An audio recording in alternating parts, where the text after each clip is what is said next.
À l'occasion de la 42e course de côte, sous le soleil et devant un public nombreux, les concurrents de la série Production ont pleinement profité des 4800 mètres de la route menant à la station de Champs-Rousses. Libéré de toute pression après avoir remporté le titre de champion de France de la montagne Production 2017 à l'issue de la course de côte du Mont d'Or, Pierre Cauroy a une nouvelle fois fait étalage de son talent. Pour la 9e fois de la saison, la McLaren MP4 12C du jeune franc-comtois figure en haut des feuilles de classement. Et là ce matin à la première montée ça s'est bien passé, j'ai assuré un bon chrono et après j'ai pu, en voyant que les conditions étaient bonnes, j'ai pu attaquer sur la deuxième et puis faire un excellent chrono sur la deuxième. Et le week-end se termine vraiment bien. Après sa contre-performance au Mont d'Or, Nicolas Ververt retrouve le podium.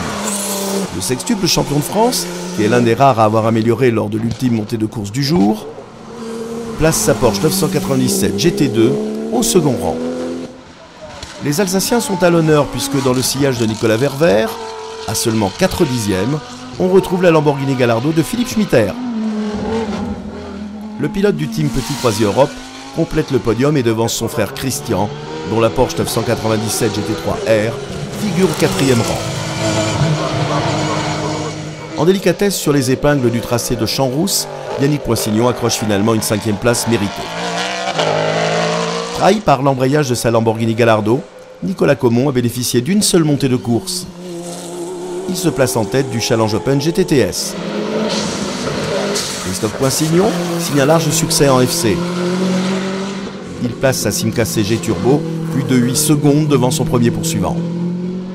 En Groupe A, Jérôme Jany offre un nouveau succès à sa Seat Leon qu'il maîtrise désormais parfaitement. 7e au général, il devance 2 autres super copains.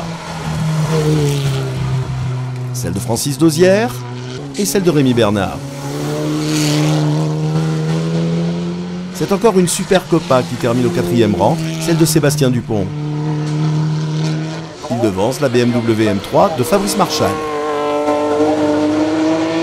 Antoine Uny confirme sa suprématie en Groupe N.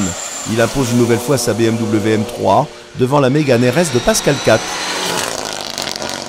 Guillaume Gillet, sa Mitsubishi Lancer, complète le podium du Groupe N. Il devance Florian Barter qui, malgré une touchette lors de la première montée, s'offre au volant de sa Honda Civic Type R une nouvelle victoire en classe N3. En F2000, c'est Samuel Duracier qui impose sa Honda Civic. Il devance de seulement 3 dixièmes le second, la Volkswagen Golf GTI de Michael Gley. Christian Boulanger complète le podium au volant de sa Renault Clio. Dominique Villaume repart de Champs-Rousses avec une nouvelle victoire en GT de série. Sa Porsche 997 GT3 pointe en tête devant l'Opel Speedster de Serge Di Cioccio et la Lotus Exige de Rudy Ginard. La confrontation GTTS 1 voit Jérémy Avellaneda imposer sa Midjet. Il devance celle de Jean-Michel Lestienne et celle de Jean-Marc Vernex. Prochain rendez-vous en Alsace pour la 12e manche du championnat de France de la montagne 2017 avec la course de côte de Turckheim 3 épis les 9 et 10 septembre prochains.